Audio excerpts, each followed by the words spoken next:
तो दुनिया का सबसे बड़ा रेल नेटवर्क इतना सेफ कैसे चलता है? सारा राज है इस रूल बुक में। सोचिए, हजारों बिल्डिंग्स, ब्रिजेस, वाटर सिस्टम्स, इन्हें साल दर साल ठीक कैसे रखा जाता है?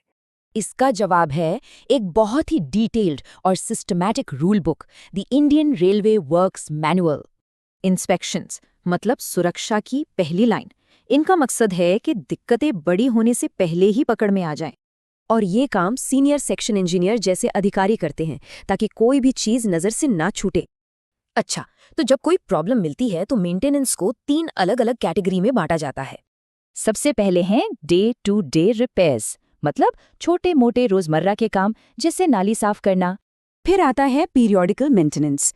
ये पहले से तय काम है, जैसे कुछ सालों में बिल्डिंग की सफेदी या पेंटिंग। और तीसरे हैं स्पेशल रिपेयर्स।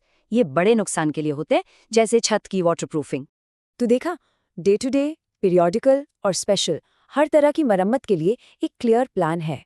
लेकिन तब क्या होता है जब किसी बिल्डिंग की सेफ्टी पर ही सवाल उठ जाए? ऐसी बिल्डिंग्स को सीनियर डिविजनल इंजीनियर डाउटफुल यानी कि संदिग्ध क्लासिफाई करते हैं। और जैसे ही कोई बिल्डिंग डाउटफुल मार्क होती है, उसकी जांच बहुत ज्यादा बढ़ जाती है। और हाँ, नियमों में प्राइवेसी का भी ध्यान रखा गया है। स्टाफ क्वार्टर्स में बिना इजाजत इंस्पेक्शन नहीं हो सकता। कुछ और जरूरी नियम भी हैं, जैसे मॉनसून में बाहरी मरम्मत से बचना जब तक बहुत जरूरी ना हो। और किसी भी रिपेयर रिक्वेस्ट में पिछली मरम्मत की तारीख लिखना जरूरी है, वरना काम का ऑर्डर ही नहीं मिलेगा। जाहिर है, इतने बड़े सिस्टम के लिए हर चीज का रिकॉर्ड रखना बहुत जरूरी है।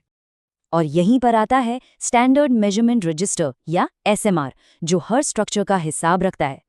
इससे भविष्य के काम की प्लानिंग, खर्च का अनुमान लगाना और डेटा को अपडेट रखना सब आसान हो जाता है। तो ये सब इतना जरूरी क्यों है? क्योंकि ये सिर्फ मरम्मत नहीं, बल्कि पब्लिक सेफ्टी और इंफ्रास्ट्रक्चर की लंबी उम्र का सवाल है। सही कहा गया है, सबसे जरूरी स्ट्रक्चर कोई पुल या बिल्डिंग नहीं, बल्कि वो मैनुअल है जो इन सबको मेंटेन करता है।